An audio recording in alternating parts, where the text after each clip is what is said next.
I think that mature masculinity is what eventually ties into what I would call manhood. Juvenile masculinity may have a lot of masculine elements, but it doesn't access manhood in the way that mature masculinity does. Being a dad is one of the most rewarding roles we will ever have in our lives, but also can be one of the most overwhelming, where we find ourselves facing the pressures of juggling the demands of our family, careers, and life. This show will feature industry experts in mental health, social services, and personal development, along with resilient dad role models, whose stories of overcoming the challenges of parenting get a new vision for the life you and your kids deserve. I'm your host, Pat DiDomenico, and this is the Resilient Dad Show. Hey everyone, welcome back to another episode of the Resilient Dad Show. I'm your host, Pat DiDomenico, and today we have the pleasure of having Simon Smart on the show with us. Simon, welcome to the show. Hey, Pat, thank you, man. I'm so glad that we were able to work the time zones and make this function, make this work. I'm jazzed to be here, brother. Definitely appreciate you being able to work with us with times, and I know there's going to be great value to the audience, so I'm looking forward to this one. So to give you a bit of an introduction about Simon is a man with diverse background in business, martial arts and military combatives, and is also a men's coach. Simon was born in Scotland, and he spent many years in Asia training and working alongside expert martial artists and combative professionals before moving to the United States. In addition to his hands-on training, Simon has been mentored in traditional warriorship and rites of passage for men, giving him a unique perspective on masculinity and leadership, with a strong focus on helping modern men live in power and achieve their full potential. So Simon has also spent many years coaching and training men to become successful, confident, impactful leaders, whether it's in the areas of business, relationships, spirituality, or parenting. Simon is committed to empowering men to achieve more and make a positive impact to the world. And Simon lives with his partner, his son, and his Dutch Shepherd. So that's an amazing background to have, and it's one that is very interesting, and I'm sure you've got plenty of knowledge and wisdom to share with us. Maybe some wisdom. If it is wisdom, it's handed down to me. But yeah, I've been very blessed to have a rich life. I've probably lived, I feel like 8 or 9 different lives by now. And life goes fast. Life is very short. And I think it's a prerogative for us to try to jam as much in there as possible. And I feel like I've done that so far, but I got a lot more to do, man. Definitely. And can we start with a bit about a background on yourself? So prior to going to Japan in the beginnings, when you were born in Scotland, and what was it like in terms of your childhood and then leading up to Japan? Pat, I think I'm so blessed. I was probably one of the last generation who got to grow up in Scotland, just running around the forest, running around the fields, very minimal parental supervision. I lived in the middle of the countryside, so I spent probably a solid decade just running out back with a bunch of other kids, a bunch of other boys. And compared to a lot of kids today, I probably had a pretty hands-off, wild upbringing. Great parents, still married today, so I'm very lucky in that respect. And when I was 10, my father took a career change and we moved out to Southeast Asia. Spent a lot of time as a kid in Jakarta, Indonesia, experiencing an entirely different culture. Eventually went back to Scotland, did my degree at the University of Edinburgh. My mother was tremendously excited that her son was going to become an attorney, a lawyer. And then one day I had to break it to her that was not what I wanted to do. And I basically graduated and disappeared from the radar for a few years. I had the opportunity to go train martial arts in Japan.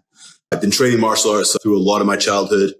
And I was just looking for better teachers. I was looking for more. I was looking for more deeper understandings, not just of the martial arts, but all of the mystical side, the personal development side that goes alongside traditional martial arts. There was simply no one around when I was in Scotland who could really teach me what I wanted to learn.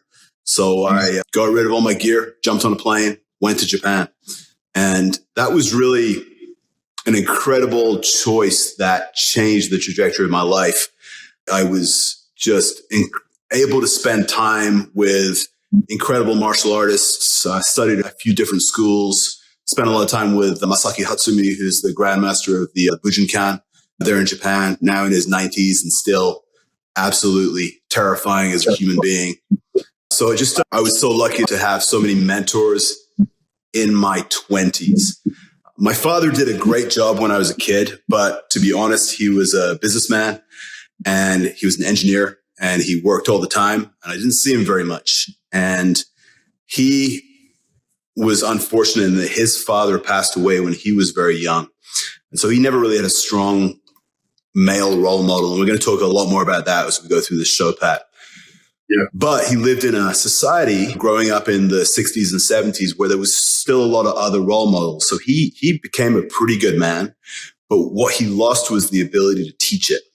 He lost the ability to sit down with his son, which was me, and really teach me about masculinity and manhood and money and marriage and all those important things. And so I was looking for those things into my 20s, and I was able to meet a number of mentors in Japan, both Japanese and American and Australian, who were guys who'd been through a lot. Some of them were military, some of them were not.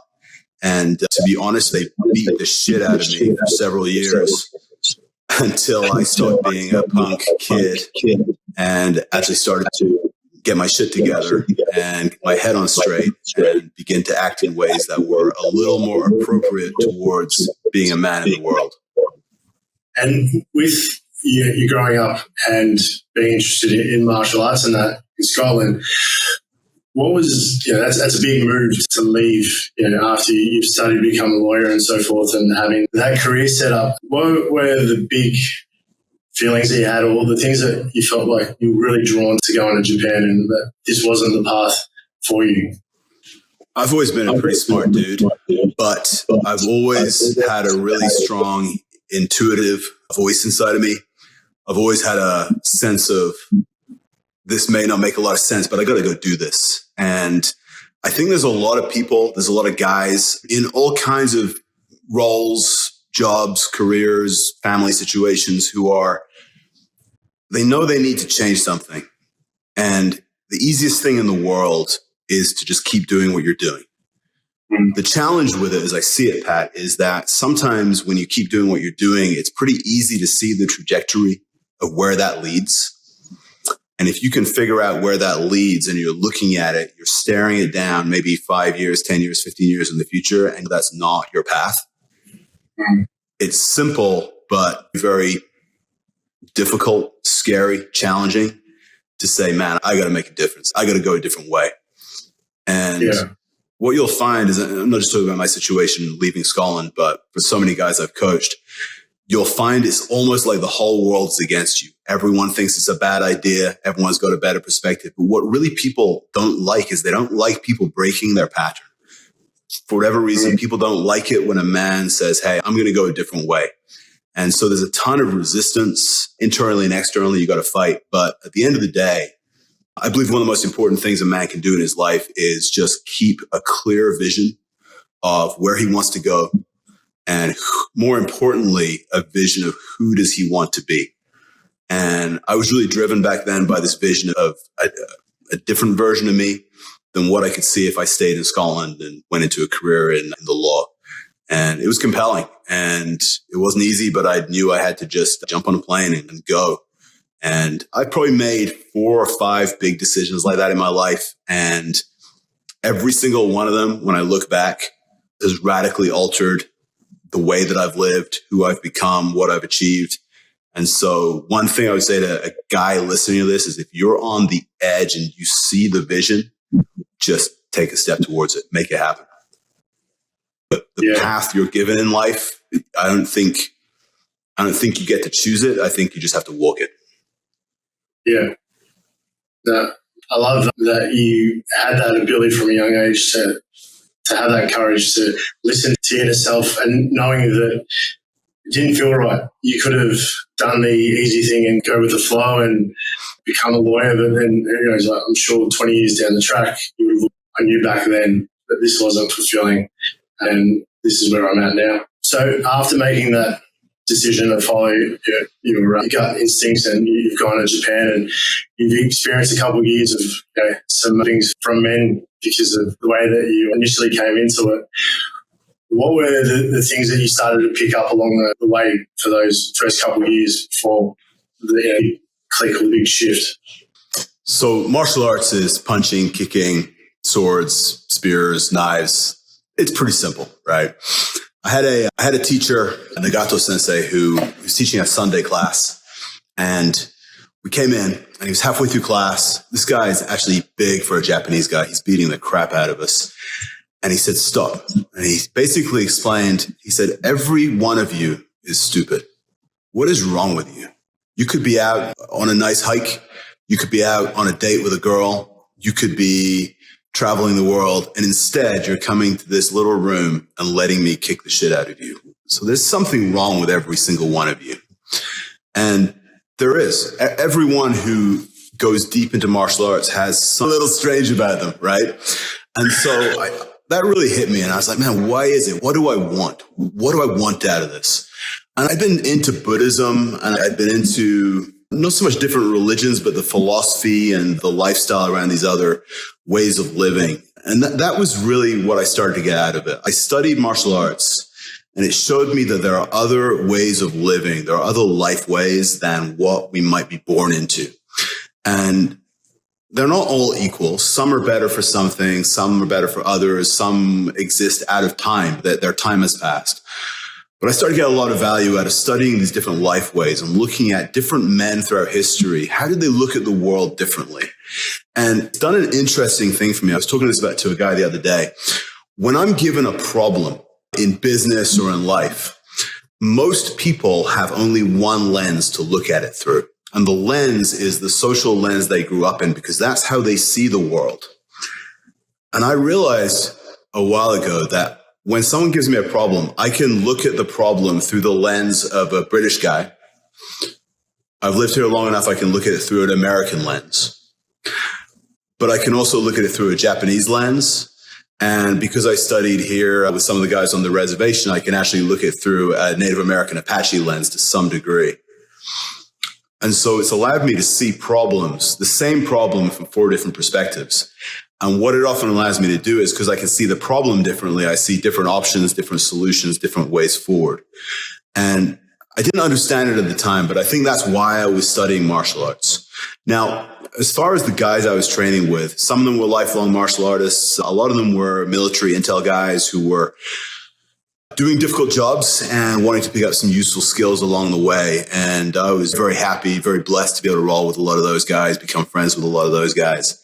And we do definitely lack an initiation in the world today. There is one true masculine initiation which still exists, and that is experience of combat. So a lot of men who've been through combat situations where their life is on the line, the lives of their brothers are on the line, or even they've seen good friends killed, injured, that is an initiation all its own. And there is a level of seriousness in those men. Oftentimes there's a level of joy and humor as well, but there's a level of solid seriousness that started to rub off on me through the martial arts. And those guys eventually became lifelong friends. I've done work with them. Some of them were into going even deeper into studying these life ways. And one of them had studied under another guy who had been apprenticed on the reservation here in Arizona, the San Carlos Reservation. And they were deep into working on understanding some of the Native American rites of passage for men, which were really some of the last traditional rites of passage to exist on this continent. And so I started training in that as well. I spent about 2 years training with them. After about 1 year, I was able to do what would be really the equivalent of a boy to man rite of passage. And I was 21 at the time, 22 at the time. And it's a funny thing. In our society, we'd be considered at that age to be an adult, right? 18 years old, drive a car, you can vote, you can have a beer, you can smoke a cigarette. Now you're a man. But to be honest, I felt like a boy in a 22-year-old body because nothing had happened in my life. I had a few cool experiences, but nothing had really delineated how I felt as a boy growing up to how I felt as a young man. There'd been no hard stop. And when I did my first rite of passage, I trained a long time for it. It took a couple of days. I went up a mountain. And when I came back down the mountain on the final morning, I fundamentally felt like a different person. And I fundamentally felt deeply connected to myself, confident in myself, certain of myself. It changed my posture. It changed my voice. It changed the way that I orientate and conduct myself around other people. And that was one of the most impactful experiences of my life up until that point. Yeah. And so during that experience of that first ritual, what were the big things that you experienced? I can think of by yourself, you're alone, having to experience things and do things that are not common. We're not very good these days spending time with ourselves. What were some of the experiences that you felt through that transition from day one to when you came down on the bottom of the mountain at the end? That's a great question, Pat. I'll give you an answer. I'll give you a couple of minor experiences that I had during that experience. But what I'll do after that is I want to back out of that and talk a little bit about the structure and how those rites are built, because there are some misunderstandings that I'm seeing out there about it and how it should traditionally be built. Funny thing, actually, I was thinking about you this morning, and the very first rite of passage I ever saw, I was 13 years old. I was in Lombok, which you may know is one of the islands of Indonesia, just next to Bali. And we'd gone to a village, and in the village, they'd roped off a pretty large circular area of dirt. And the men and older boys had made rattan shields and had bamboo sticks. And they'd get in the ring together, and two of them would go at it, just battering each other with these bamboo poles, trying to stop the blows with the shields, and just getting cuts and wheals all over their back and their legs and their arms. And I remember at the time turning to my dad and saying, "Hey, I want to do this." Because I saw how cool it was. There were boys my age who were getting to run around and hit each other with sticks. It looked pretty cool. My dog just showed up. I think he's good. And yeah, I wasn't allowed to do it because in the culture that my parents came from, that was a big no-no. But that was the first time I ever saw a real, true rite of passage being done, and it left an impression with me. So here I am, 22 years old. I've been doing a lot of training, been praying, I've been fasting, I've been sweating. I'm up on a mountain in the dark. And I had this really amazing experience where, almost like watching a replay in slow motion, I cycled through all the teachers that I'd had in my life. I didn't mean to. It just started to happen in my mind. So I started to remember all the teachers that I'd had in primary school, the teachers I'd had when I was in senior high, other experiences that I had that taught me things. And it was like a replay or a summary of all the teachers I had, really just out of nowhere. And it was like sewing up my childhood. So there was something deeply subconscious that was happening to me on that quest that, nobody told me to do it. I didn't try to do it. These ceremonies, these rituals, they have a life of their own. And if you throw yourself deeply into them, they do the work on you in ways that none of us can really explain until you've experienced it. But let me back out there, Pat, if you don't mind. There's some fundamental building blocks to a rite of passage. And I want to share them because most of us grew up without these. And most of us, if we wanted to reconstruct something like this for our kids, we may not have the first clue where to start. Now, I have seen in the culture since 20 years ago when I really got into the beginnings of men's work, there's been a resurgence of the awareness of the problem, which is beautiful. And there's a lot of guys out there trying to put some solutions together, and that is also beautiful. But what I've seen a lot of, Pat, is rites of passage being done out there right now that really are just a really hard workout. And so guys are getting put into really hard workouts, and if you make it through, now you're a man. It's better than nothing, but it's not that far from military boot camp, right? I think there are some building blocks that are missing, so let me go through that. The first thing, which is really vital to a traditional style of rite of passage, is it has to be treated in a sacred way, and it has to be almost done in a ceremonial way. And those are two terms that are often very difficult for a Westerner to understand. When we say sacred, what does that really mean? Does it mean religious? It's similar, but it's not the same, right? If we say ceremonial, what does that mean? Like a ritual? And what even is a ritual? So what I mean by it is that it should be treated with a level of sincerity and seriousness. It should be treated as not just a thing you do, but a thing you put yourself into, a ritual, if you will. And so you have to go into a rite of passage, not just the person who's going through it, but everyone who's involved in holding space and building it. You have to treat it as this magical ceremony with some reverence. And that really creates a different space for everyone. For example, when we build a sweat lodge in some of our traditions, you can only go clockwise as you build the lodge. So obviously, as you're building a lodge, you have to go around it, move around it, go to one side, go to the other side, put blankets on, sticks in the ground, all these things. But to make it ceremonial, you can only go clockwise around the lodge. You can only go around the lodge the way that the sun goes around the earth. And so just that little change in how you approach it starts to move you more into a ceremonial, sacred consciousness. If I wanted to give a Western guy an experience of this, I would say take 4 rocks, go out in the woods and meditate for a bit and pile the rocks up one on top of the other. And then take the one that's on the top and move it into a new pile. Take the second one, put it on top of the first one. Take the third one, put it on top of the second one.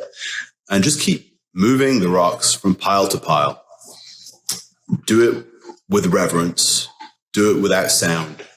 And after a certain amount of time, some things are going to happen where the act of stacking and unstacking the rocks takes on its own significance and takes on its own life. And as I'm talking about it, for people who've never had that kind of experience, it just sounds like a foreign reality. And that really leads me into the second part of a rite of passage. It should take place in what Carlos Castaneda would call non-ordinary reality. So ordinary reality is waking up and brushing your teeth and having your cereal and jumping on the phone and watching TV and scrolling on your phone.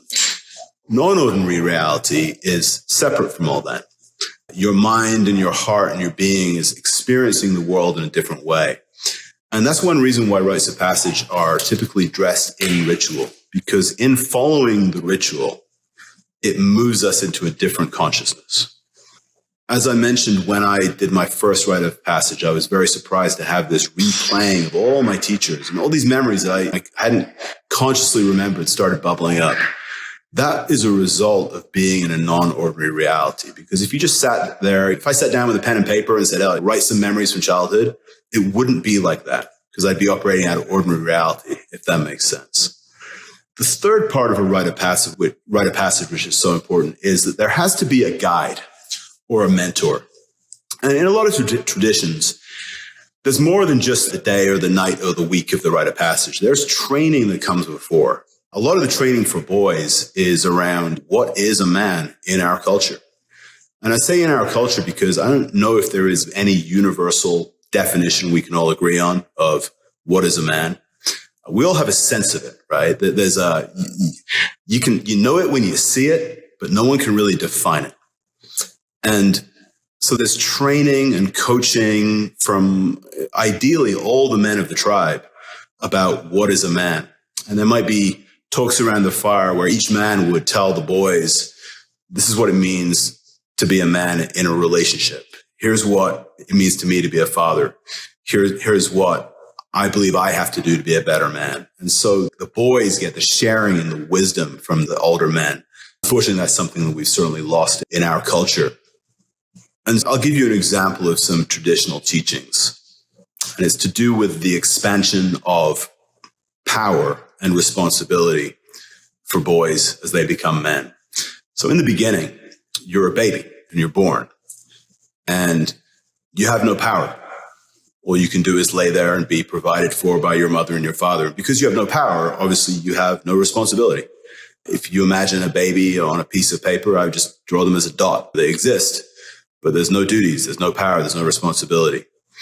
And then as a baby grows into a boy, the big stage of development that we all celebrate is he finally takes his first steps, right? And so in a number of traditions, including Lakota being a great example, there's what's called a first steps ceremony. And I did this with my son when he was about 2. He started to take his first steps. And we took him out, and I had a holy man with me, and we laid out a blanket, and we smudged him, and we prayed, and he walked in each of the 4 directions on the blanket. And so you'd ask, why? What does that signify? It signifies a transition. It is itself a rite of passage, right? So when you're a baby, what direction do you live in? You live in the horizontal. You're laying down all the time. When you become a small boy, you move into the vertical. You have verticality. And that's really the first lesson of being a man, right? Is uprightness and verticality. That's why we often judge men by their posture, because a man who can't stand straight between heaven and earth looks like he can't support himself and his own weight, let alone the people around him. So the first step ceremony is a recognition, a giving thanks that the boy has moved from being a baby to a boy. At that stage, he has power. He has power to move around. He has power to see. He has power to listen. He has power to ask questions. And because he has power, now he also has responsibilities. So to me, the responsibilities of a boy are to survive using his own wit and also by listening to his parents and those around him, listen to the adults. So the job is to survive and grow and learn. Learning comes from testing your boundaries. Learning comes from asking questions. Learning comes from being very observant about what people around you are doing. And that's the job of a boy. And then as that boy reaches adolescence and puberty and then goes forward into being an adult male, the circle of responsibility grows because the power grows. So as you begin to move into manhood, you should be learning how to fight. You should be learning how to hunt. You should be learning how to provide in whatever way your society dictates. And because of all that, more power that you have to have more responsibility. And it's really the duty of us as adults to train our children in that power and responsibility axis. So that's why it's so important that there's a guide. In Japanese, the word sensei is pretty well known, and most people think of a sensei as meaning teacher. It's also an honorific that can mean doctor or a lawyer even. But if you break down the 2 sounds, sensei, the 2 ideograms in Japanese or Chinese, the ideograms basically mean before and seen, or before and gone, or before and traveled. So it really means sensei means someone who's gone before, or in other words, someone who is further down the path. And so those are the guides that we want for a rite of passage, but also in daily life, right? None of us really know what we're doing. None of us really know where we're going. Finding those guides is one of the most powerful things a man can do in his life. So now that he's had all these things, non-ordinary reality and a guide and training, the next part of a rite of passage is separation. You cannot become a man around other people. It's something that has to be done on your own in some capacity. So essentially, you're being temporarily ostracized from civilization and from the tribe. And you go on your hunt, or in your country, you go on your walkabout, or you go on your vision quest. And you have to go confront and battle something in the spiritual world or something inside of yourself. And it's easy to imagine that you would just go up the mountain and hang out and do stuff and come back down. But everyone I've ever trained with who's gone through this, there was a real battle. There was a real confrontation that happened on their quest. Sometimes it was an animal or a sound or a rustling in the bushes or a spiritual battle. But there always is a battle in a properly put together ceremony. And when you're done, you know you're done. It's like everything clicks into place and you're like, okay, this is complete. And that's when you come back down the mountain, metaphorically or physically. And when you come back to civilization, when you come back to your family, when you come back to your tribe, they recognize you differently. The women treat you differently. The men treat you differently. There is a recognition that it's done. If you ever want to see a great movie about this, Pat, there's a movie called The Emerald Forest, where the mother literally weeps for her son as he goes on his quest. Because in a very real sense, he's no longer her son, in that he's no longer a boy.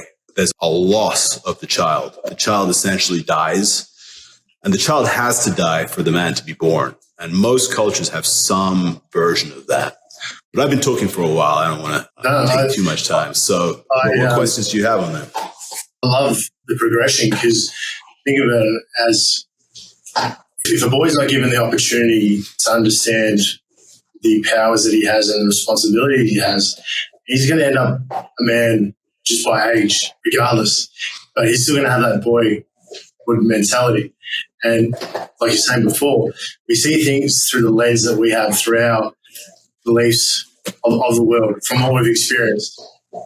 So if we don't have that understanding of, or even the example, which for me, my father wasn't present for most of my life due to his own personal challenges, but he didn't have that example, his dad, and that ability to understand that his progression to manhood, and then what was the true meaning of being a father, so that he knew and was prepared that when he became a father, this is what it really means to be a father, and this is how I help my son to progress through life. And it's exactly as you're saying, regardless of whether you have the traditional methods and the rituals and so forth, I kind of feel like life is going to throw that at you regardless whether you're prepared or not. So how do we prepare, ourselves to make sure that progression actually occurs in men, but also then to make sure that we have the knowledge and the skills and the ability to pass that on to our kids.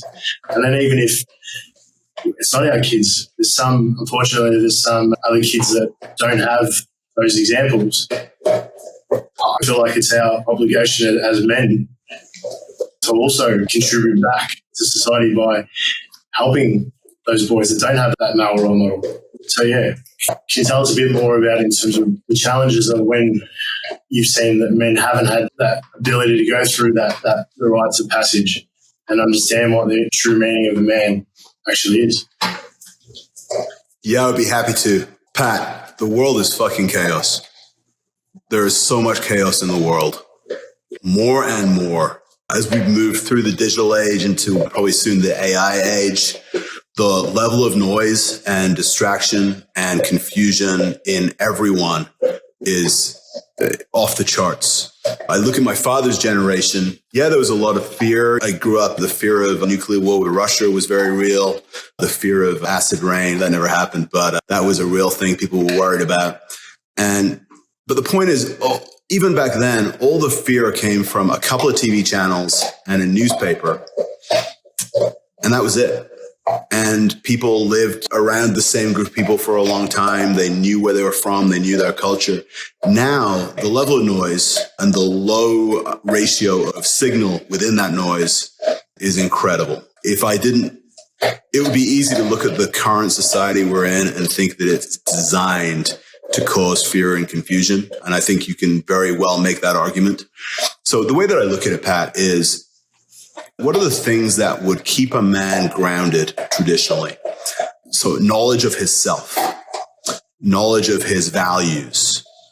And that's part of vision, right? We talk about vision quest on a rite of passage. When you have a vision, what does that mean? To me, you have a vision of who am I? What are my values? What do I stand for? What will I fight for? What will I die for? Where do I draw the lines? There is a sense of how do I see the world and what is my relationship with it? If the world is a tree, am I a bird or a squirrel carrying along the branches looking for a nut? Or am I one of the leaves? That's a fundamental question every man should ask himself. There are other anchors that men traditionally would have. They would know their duties and responsibilities very clearly. They would know their culture. They would know their stories. There would be a defined identity given to them by their culture. And I have a lot of compassion for men today who come into the world without a father, without a culture, without an ability to even focus their own attention for longer than a couple of seconds because doom scrolling on Instagram stole that from them. So how do you even begin to deal with the challenges of actually living a good life? Even with training, being a father is fucking scary. It's a lot of responsibility, and none of us really know if we're going to be good at it or how we're going to do it. But if we have that self-confidence, that certainty that even though I don't know what I'm doing, I will find a way. Most men don't have that. I've seen guys who've ordered a salad and it's come with the wrong meat on top or the wrong type of tomatoes and too afraid to even send the damn thing back because they have no grounding. And when they have no grounding, I think this is an important point to make. When you have a vision quest and thus a vision of yourself, you spend a lot of your time building yourself into that vision. When you don't have a vision, you spend your time building yourself into everyone else's vision of you. In other words, you worry a lot more about others' vision of who you are than your own. And that's when men drift into being people pleasers, being nice guys, not clearly and concisely and directly being able to communicate what they want. Not in a controlling way, just in a, hey, you do what you want, but here's what I want way. So men are largely lost. And unfortunately, it comes out in a few different ways, right? There's a lot of men who feel themselves and experience themselves as helpless and weak, which is a horrific way for a man to live. And it's a horrific way for their wives, girlfriends, and kids to live with a man who is scared to even stand up straight and be himself and declare himself.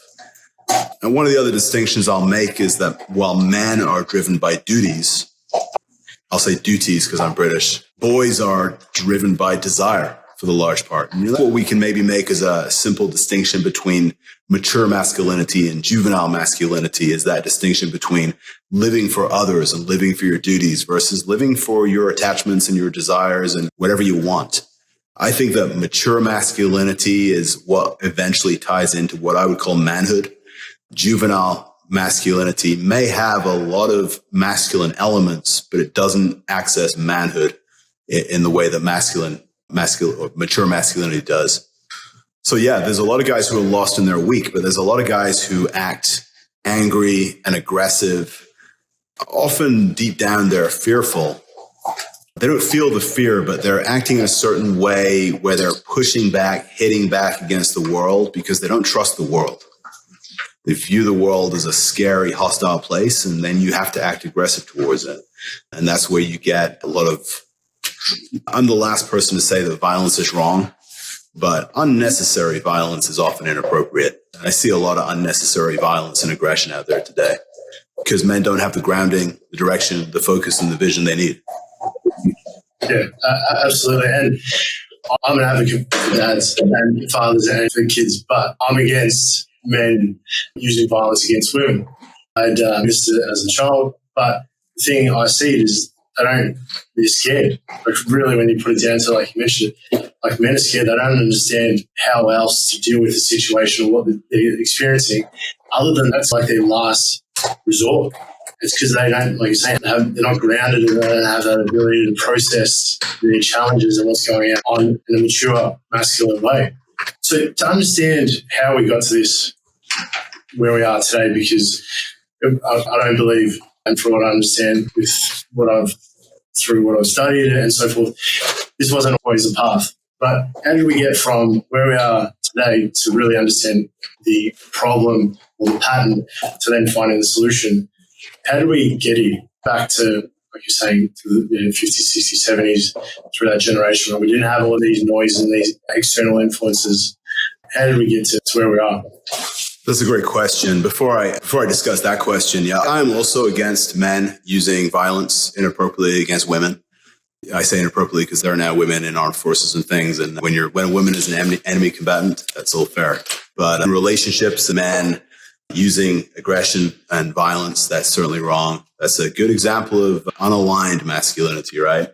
But I'm also against women using immature femininity and verbal violence against men. It takes two to tango in my experience. I've done a lot of work with domestic violence situations as a volunteer here in Arizona.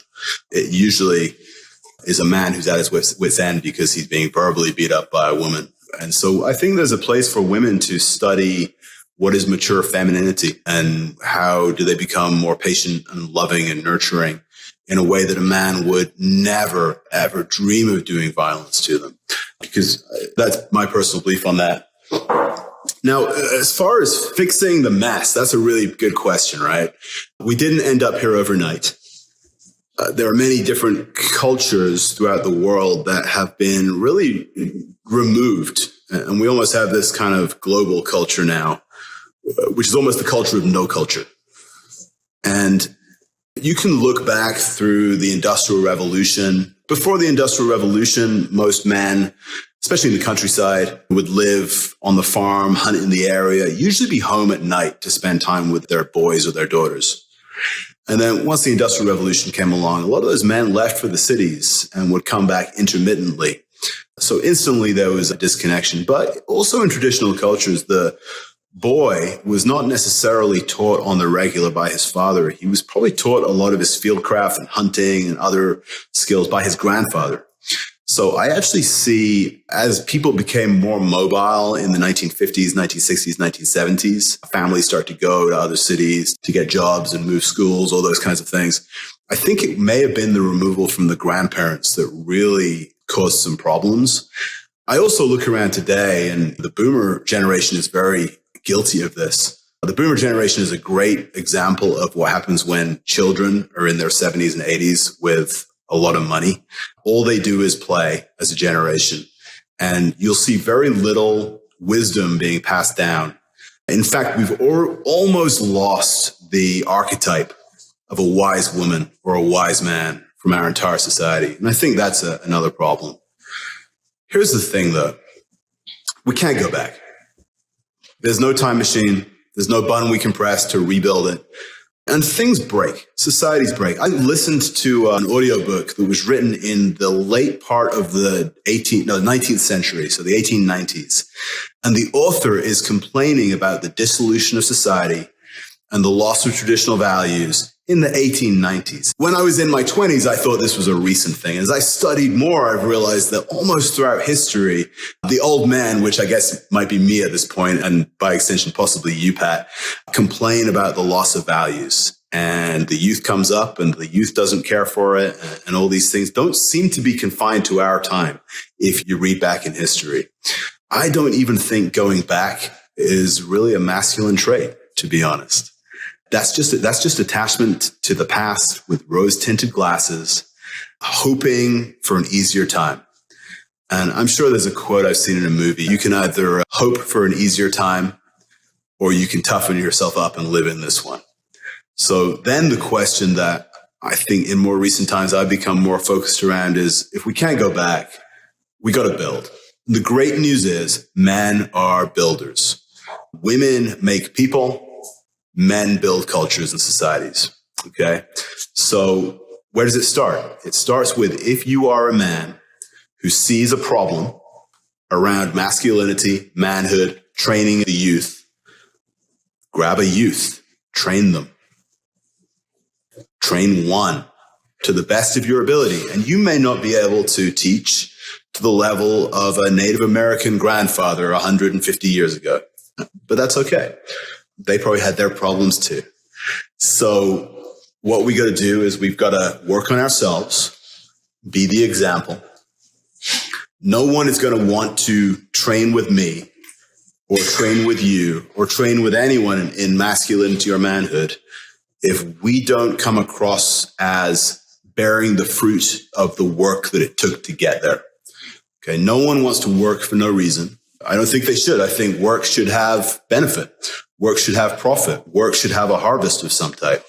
So when we can walk into a room as not just an advocate of masculinity and the importance of it, but when we have a strong physical frame, when we are enjoying our damn lives, when we have beautiful relationships with our partners and our kids and our community, when we have proven that masculinity was a help and not a hindrance when it came to providing and hunting and making money in the modern world.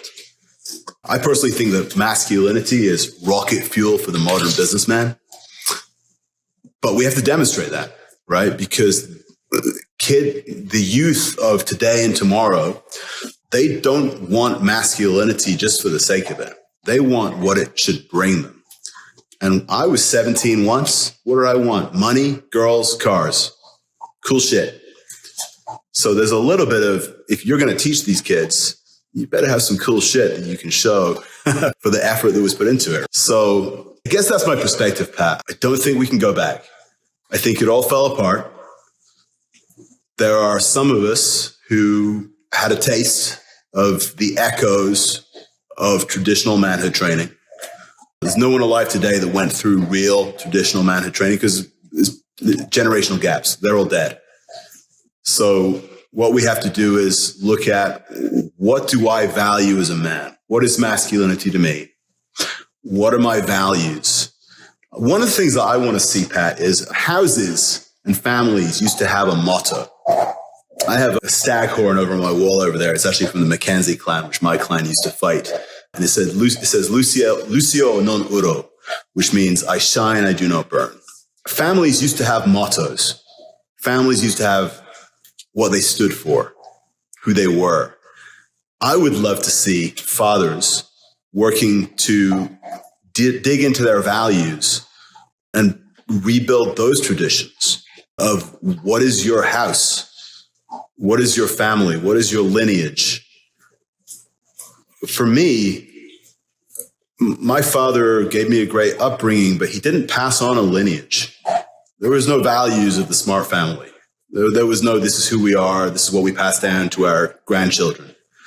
It's got to start somewhere, right? Everything started somewhere. So I'm going to make sure that starts with me. My son is 12 now. He's getting towards the place where we're starting to move away from telling him what to do like a boy. And now I'm moving into coaching him like a young man. He'll go through some rite of passage training. He's training jiu-jitsu. My rules for him are, before he's out of my care, he must know how to fight. He must know how to sell. He must know how to pray.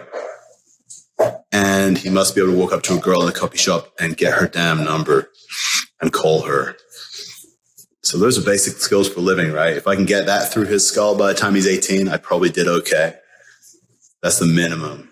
And then the stretch goal is I want to build a lineage of what does my family stand for? Like I said, mottos and values that when I'm gone, my son and my grandson can say, hey, this is what he stood for, and we still stand for it. So long answer, Pat, but I think there's no going back. We just got to start again. Definitely. And having that direction, is if it's like the GPS, you don't put in the end destination. You're just going to be driving around in circles trying to work out how to get to where you think you want to go. Endless U-turns. Make a U-turn. Make another. Yeah. And that's when you have no self-confidence, right? Make another U-turn. Make another U-turn. Go back. Nah, no U-turns. Just go forward. Yeah, I love that bit about having that, the motto. What do you actually stand for? Having that vision of, it doesn't have to, just because it didn't happen to your dad. I think it's really important for men to understand that you can be the change. Like, if you choose to, we all have that power. It's whether making that in action and deciding. So if I'm a man that has had some challenges and I'm going to become a father, but I don't know what it is to be an actual father. And I know I've got some demons to face. What are some things that you can suggest to men, just as simply as what can they do, but also what are the consequences if you actually don't? Become someone worth following. Become someone worth following. That's it. Children don't do what we say. They do what they see. They'll inherit your posture. They'll inherit the way you make eye contact. They'll inherit the way that you speak. They'll inherit the amount of money you make. They'll inherit whether you love life or hate life. They'll inherit it. There is no amount of talking that can out-talk what they see. And it also ties with my previous point. If we want to become sensei, people who've gone before, we have to be worth following. And so it all starts at home. It all starts with me. It starts with you. It starts to a guy listening to this podcast. Look in the damn mirror and think, hey, if I was 12 years old, 15 years old, 20 years old, would I want to follow this guy? Would I want to emulate this guy? And if the answer is no, there's no need to train anyone. You have to fix yourself. We're all humble and we all look in the mirror and we often don't like what we see because we have a drive for being more. But try to put that drive for more aside for one moment and just look with clear eyes at the person staring back at you in the mirror and ask yourself, is it worth following this person? And I think that's a great place to start. Now, one of the concepts that I teach, Pat, I have these things, I basically call them the 4 engines of masculine expansion. So if I was to take a good man and I wanted to make him more powerful, more successful, in other words, if I wanted to help him become the guy who's worth following, there are 4 V's that I would have him work on. I call it the V stack. So here's what they are, and I'll explain them real quick. If you want to be better at being yourself, you have to have the first V, which is vision. I mentioned that earlier. Vision of who are you? Who do you want to become? Vision of how do you see the world? Vision of your mission and your path and your future. You have to make that so solid in your mind's eye and go after it and build your life, build your year, build your quarter, build your month, build your week, build your day to pursue that vision. That's the first V. The second V is vitality. See, without vitality, we cannot chase our vision because we run out of energy. We get tired. When we get tired, it's easy to turn on the TV or the porn or the video games because we want to rest. So we have to develop our vitality. That comes from fitness, fuel, sleep. Going is something that I've been into for 20 years. Meditation. All the things that drive our vitality. When I first moved to Japan, I saw a guy, he was Danish, bald and a beard and these bright blue eyes. He was an Aikido practitioner. And I learned to spot good martial artists because they had this light in their eyes, just light shining out of them. And that's from martial arts and diet and meditation and all those things coming together to create vitality. So we got to have vision. We got to have vitality. The last 2 are in Latin, so I'll slow down just one little bit. Veritas is Latin for truth or reality. And all of us could spend our entire lives trying to chase after what is true. What is reality? And that's an endless human mystery. But the vast majority of human beings not only don't chase reality, they run away from it. They want to pretend they're in good health when they're not. They want to pretend that the bank balance that they have is okay when deep down they know it's not. They want to pretend the relationship they have with their partner or their kids is good enough when it's not. Facing reality is one of the hardest things you can do. But guess whose job it is? It's the job of a man to look reality straight in the eye, good, bad, indifferent, accept it, and then get to work making it better. So the pursuit of vision, vitality, and veritas are tremendously important to me. And the last part is virtus. Virtus is another Latin word, which originally meant battlefield courage, but later in Roman times came to mean any kind of courage and bravery. And so to go after your vision and to go after becoming who you need to become and to go after living in the pursuit of reality takes a tremendous amount of virtus, bravery, and courage. And what I found is that when a guy comes to me with any kind of problem, we can take those 4 V's and we can almost always find that it's a failure of at least one is why he's having the problem he's having. Relationship, business, personal development, spirituality, fitness, diet, addiction. There's almost always a failure of at least one of those V stack. And when we get him to working on that part, it's amazing how everything else begins to come back into alignment. So I would offer that to any guy who wants to become a man worth following. Do an audit on your life and who you are around those 4 V's and see what you find, see what has to change. They're 4 great areas to look at. Stop flicking through Netflix or scrolling on your phone when you can actually be spending time working on yourself, because it all comes down to us. And those four areas. It's not, well, I think we're all looking for this secret formula, but really there's no secret formula. It's simplicity, and it's the fundamentals that have always worked in history. The only secret is the ability to control focus. So having radical control over your sovereign focus is the only secret. And it's not even a secret, right? It's obvious, but that's where people fail. There's nothing wrong with Netflix. There's nothing wrong with video games, nothing wrong with spending a ton of money on a Lambo. It's all good. It's all part of the experience of life. Where I personally have some disagreements is where those things come before your duties. So if you're a man and you're a father, you have some duties around protection, which are rarely deployed, but should be practiced and trained for. You should have some ability to fight. You should have some ability to provide medical attention. All those things fall under provide. You have a daily duty to provide and protect, I should say. If you have work to do to bring in the buffalo for your family, get the fuck off Netflix. Close down the phone. Make the calls. Close some business. Do whatever you got to do. Improve your resume, whatever it is. That comes first. Physical fitness comes first. Getting your diet squared away comes first.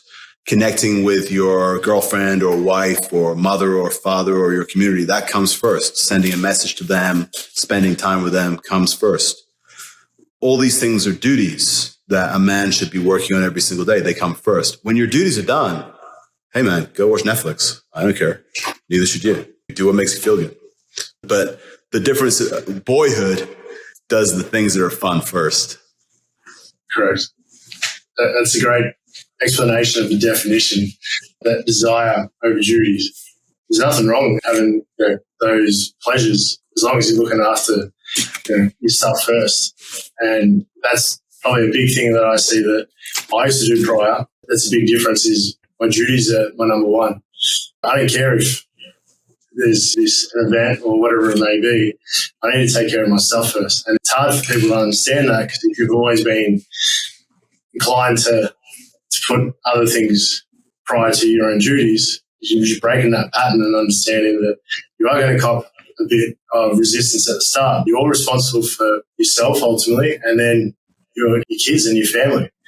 If you want to make sure that your kids don't end up in a situation that you were with as a young man, take care of your shit. Take care of your shit, man. That's it. Talking about those duties versus desires, manhood versus boyhood. I think relationships for a man are a lot. Excuse me 1 second. Oh, I got a Dutch Shepherd. Just picked up my machete, so I'm probably going to die in the next 10 seconds. Leave it. All right, Dutch Shepherd. Yeah, he's about just a year and 3 months, so he's still a little excitable.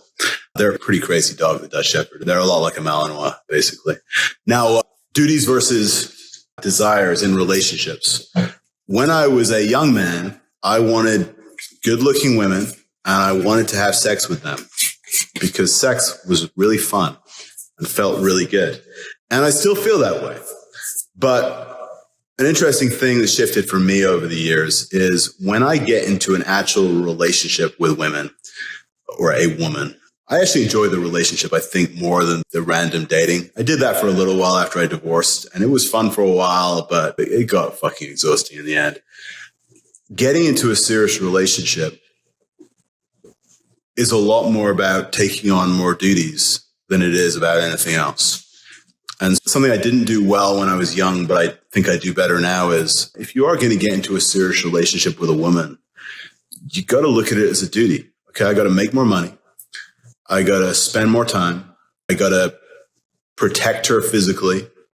That means there's now an extra person I probably have to take a bullet for if that kind of thing happens. And I also have to protect her emotionally, because women are emotionally fragile compared to us a lot of the times. It's a lot of work. And there's a lot of joy and sex and phenomenal things that come out of a relationship. But on the balance, it's probably more work than being a single guy. And I think part of being a man is being willing to take on more work because you think it's worth it. And not because you feel like you have to, or that you should.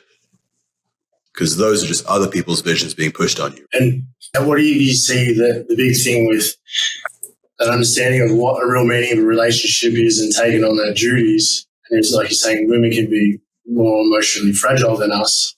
Understanding like the actual value and the rewards, because there's always, like you're saying, it has to be a reward to an effort. So what do you see the true reward for a man in an actual relationship, and one that he actually does serve and protect and provide like he should? I don't think I can speak for anyone else on this one, so I'll speak for myself. I got divorced and I played around for a while after that, and it was cool. But it left me feeling pretty empty and unrewarded. So my girlfriend, Josie, she lives with me now. We're extremely serious. She said the other day we're basically married, and that's probably basically true. What does she bring to me? So it's very true, the old truism, right, that a woman helps a house become a home. Certainly true in this case. And let me phrase this around, let me put a frame around this. I'm a traditional masculine man. I like to work and I like to fight and I like guy stuff. We live in a world where not all men want that, and a lot of women do want that. So I tried and failed to partner with a tradition or a modern woman who wanted to be more masculine in the way she lived her life. It just didn't work for me. So now I'm with a woman who wants to be the woman. She wants to be feminine. She doesn't want to work. She doesn't want to protect. She doesn't want to do any of that. Now she can. She's a great shot. She's trained in a bunch of things. But she is definitely the woman, and I am definitely the man, and we stay pretty true to our roles, not because anyone told us we should, but because we talked about it, and that's how we wanted to frame our relationship. So she makes the house a home. She loves to cook, and I love to work, but she has made my son's experience when he's with me half the time far richer. Because instead of just me and him hanging out, there's now a woman involved, and it's just added so much vibrance and color to our life together. The best thing, though, Pat, is that after my divorce, I love to laugh. I take a lot of things in life very fucking seriously, but the whole thing is also a giant joke the whole time, at the same time. And I stopped laughing as much. And people noticed that about me. I just became more somber and more experienced. My girlfriend is hilarious, and I laugh so much. And I think because of that, I've become more vibrant and healthy. And I talked about the importance of vitality.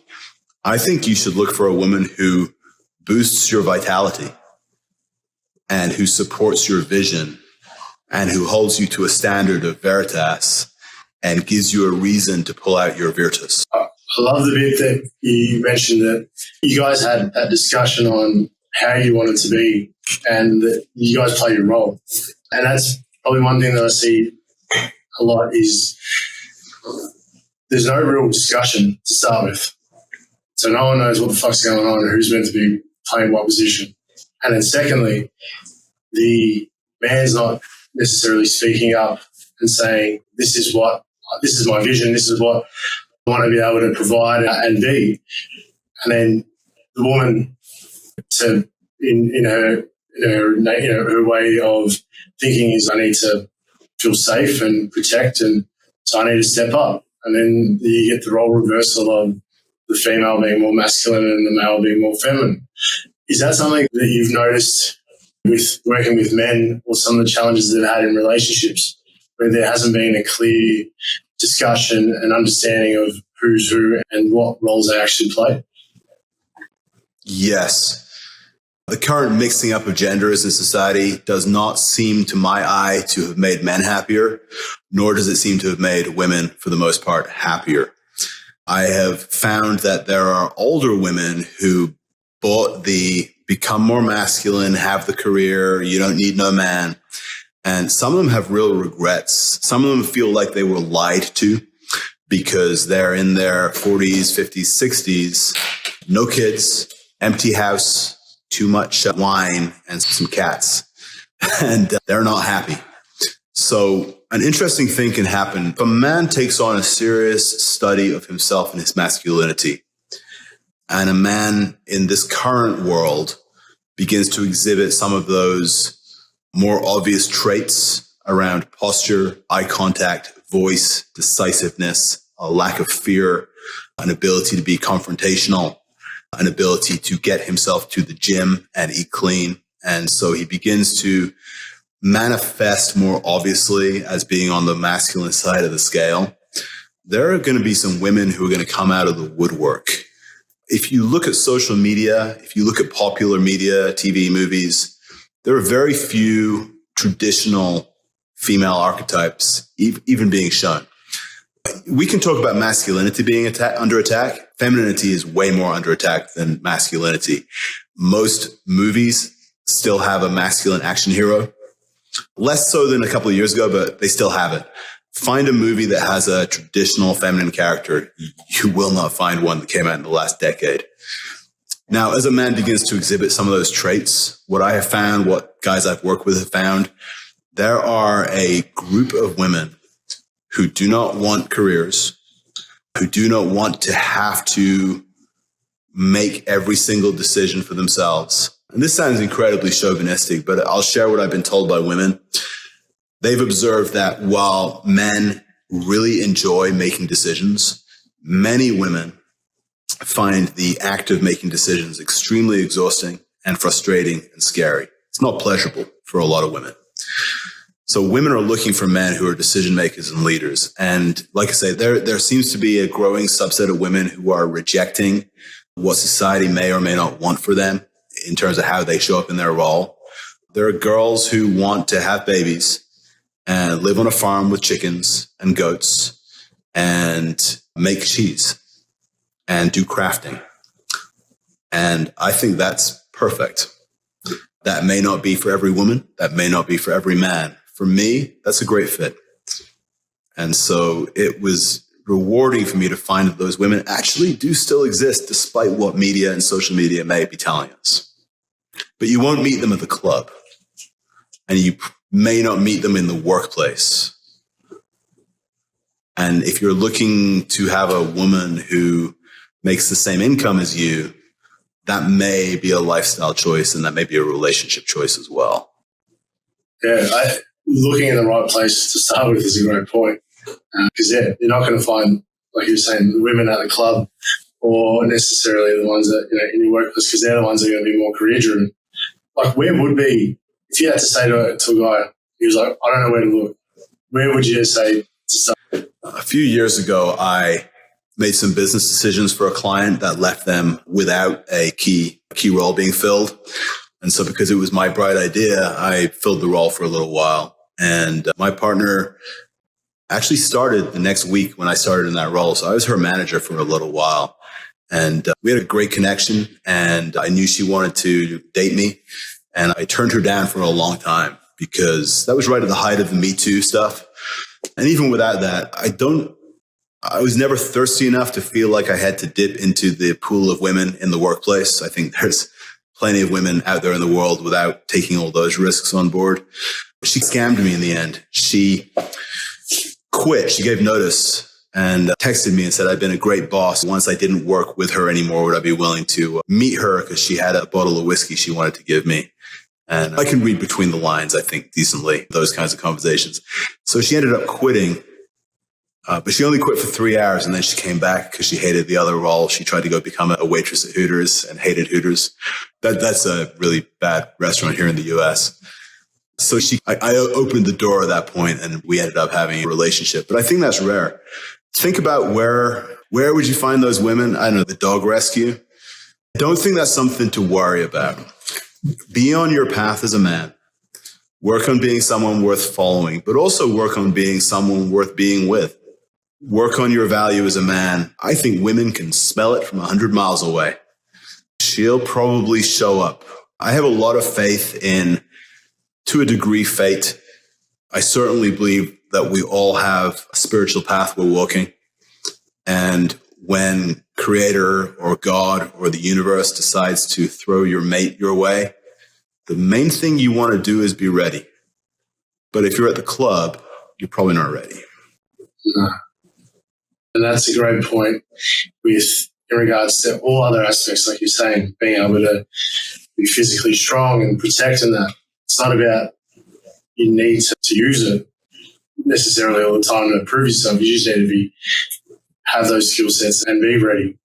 And I think that's probably where the certainty comes in the individuals, is because I'm ready. So regardless of what happens, whether it does or it doesn't bother me. It's probably, I'm thinking of it now, like in the fighting gyms that I've trained in, everyone has the perception that they're all thugs or they're all bad people. They're probably actually one of the most friendliest people and the guys that would least cause any issues, because they don't feel a need to have to prove to themselves, because they know who they are.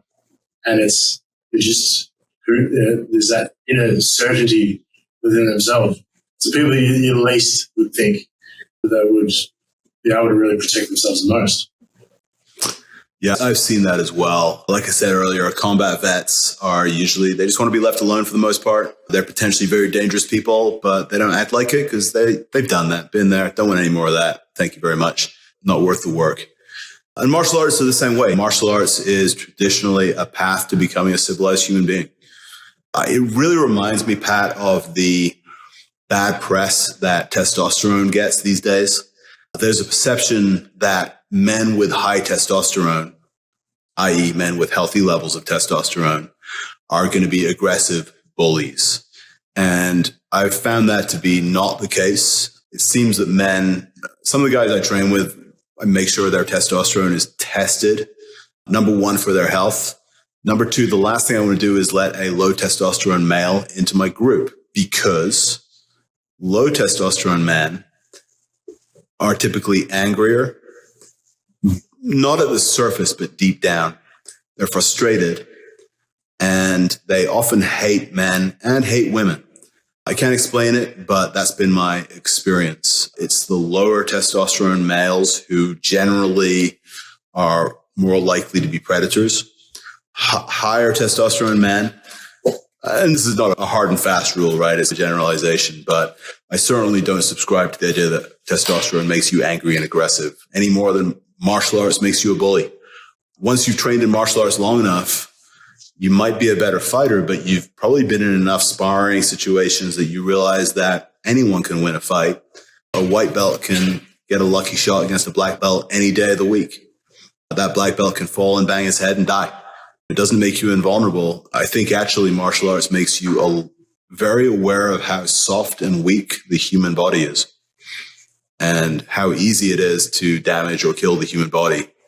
I think makes you respect violence more. And most of us maybe we just get it out in the dojo, right? We've done enough fighting that day. We don't really want to do any more. When I was in law school, my law school was about 300 years old. As you can imagine, a preppy group of people, lots of glasses and buttoned up shirts. And I would come into the law library on a Monday morning pretty regularly with a bust lip or a black eye or a limp, because I was fighting most weekends, competition, and I was working doors at clubs Saturday nights. So somehow, somewhere, most weekends, my face took a beating. And what was amazing to me was that in this very polite, civilized place, no one would ever ask me what the hell was going on or why I always looked. It was just ignored. That was always fascinating to me. It was like people didn't want to admit that violence might exist, so they just ignored the entire situation of my face. Yeah. It's probably the fear of, geez, he's not someone that will get upset or anything like that, because I don't want to end up with one of those nice cuts on the eye either. I probably didn't look like I was good at fighting. I probably looked like I was really, really bad at fighting.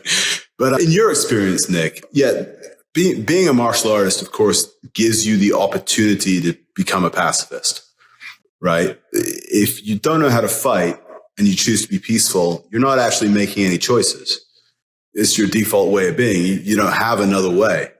If you're comfortable being in and delivering violence, and then you still choose to be peaceful and walk away or turn the other cheek or let the other guy verbally beat you, you're actually a pacifist at that point.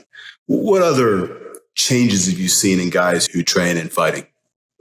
Just that tension release. I remember a program I did many years ago. It was like 26 weeks from people that had very minimal experience to end up fighting in a cage. And it's just that huge shift of, one, that confidence, but just that tension release.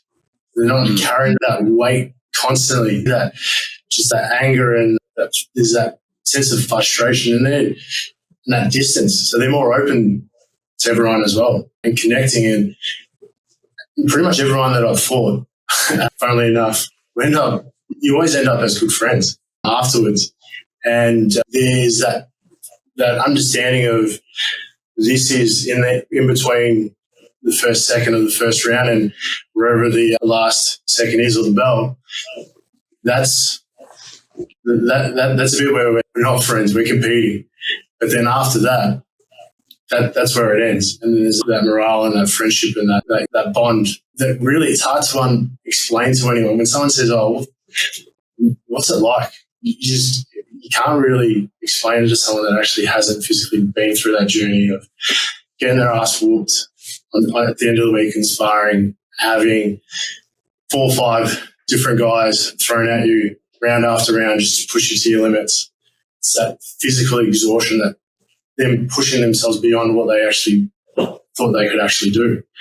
And that's something great that I've seen in the transformation of both women and men that I've seen fight and train for that competition, because I think we're always, once we push beyond what we believe is true and what's possible, we always become that new version of ourselves who we truly are capable of being. Like we were saying before, the boy has to die to then become a man. And it's the same thing that I see through the journey of actually fighting. It's funny, isn't it? Sometimes you don't really know a guy till you fought him. And the level of brotherhood that's found through some friendly combat sport it's hard to replicate. Again, outside of guys who've been in combat together, which is probably one step further in terms of how tight they are with each other. And a funny thing, right? That one of the most intimate experiences you can have with a man is fighting him. And one of the most intimate experiences you can have with a woman is fucking her.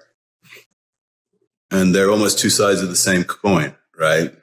Because in the moment of lovemaking, when done properly, nothing else really exists, right? I exist. She exists. Even the bed or even the background can disappear on you. It's almost a transcendent experience where it's just me and her.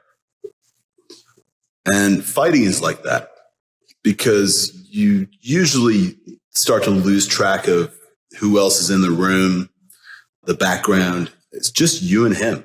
Nothing really exists. And that's what I mean by intimate. It's an intimate experience because the rest of the universe ceases to be there.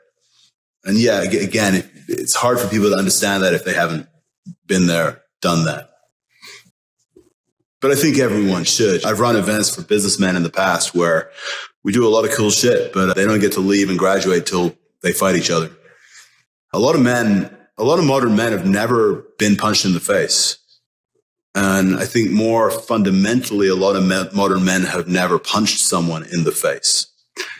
And when you're an adult male and you've never been in a fight and you're with your kids or you're with your partner, it seems to me that there is always a little niggly voice in the back of your head that says, okay, if something happens, can I handle myself?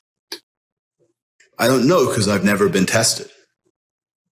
And because I've never been tested, I feel a little insecure about my ability to protect. Would I want to protect my family? Hell yeah. Like, my heart wants me to do it, but do I have the capacity? And that little question can suck the confidence out of men. Being able to knock a guy on his ass, it can be a very rewarding thing. You've probably found that out. But the other thing, which you have to experience it to realize it, being punched in the face a couple of times, it's really no big deal. It often doesn't even hurt that bad. It's annoying is about it. Now, you get into weapons and stuff, that's a bit more serious, but I think there's a lot of empowerment for a man to get socked in the face a few times and realize, hey, I didn't even get knocked down. Or if I did, I'll just get right back up. Life goes on. No biggie.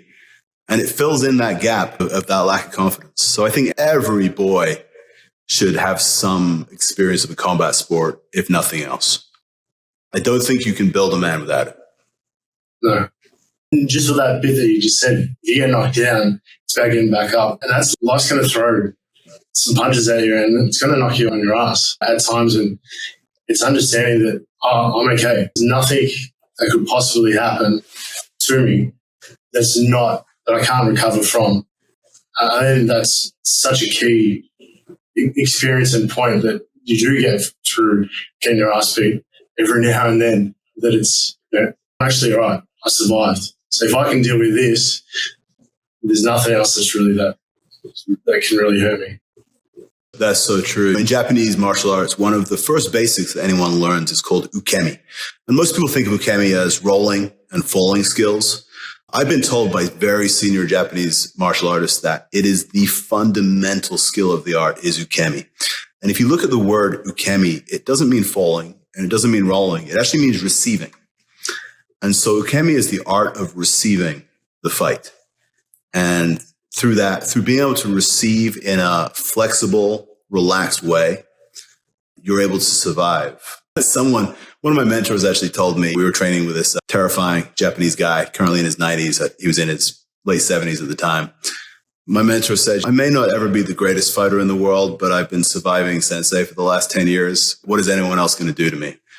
And so the ability to have confidence to receive violence or to receive verbal feedback from people or to receive the beatings of the world in a way that is relaxed and graceful, I think that's somewhat a lost art. I know you coach around resilience, Pat. The word ninja is a cool word in Japanese. Ja in ninja basically means person or dude, guy. But nin is another pronunciation of the verb shinobu. And shinobu means to endure or to persevere. So the ninja is not so much the hooded assassin. Ninja means a person who endures, a person who perseveres.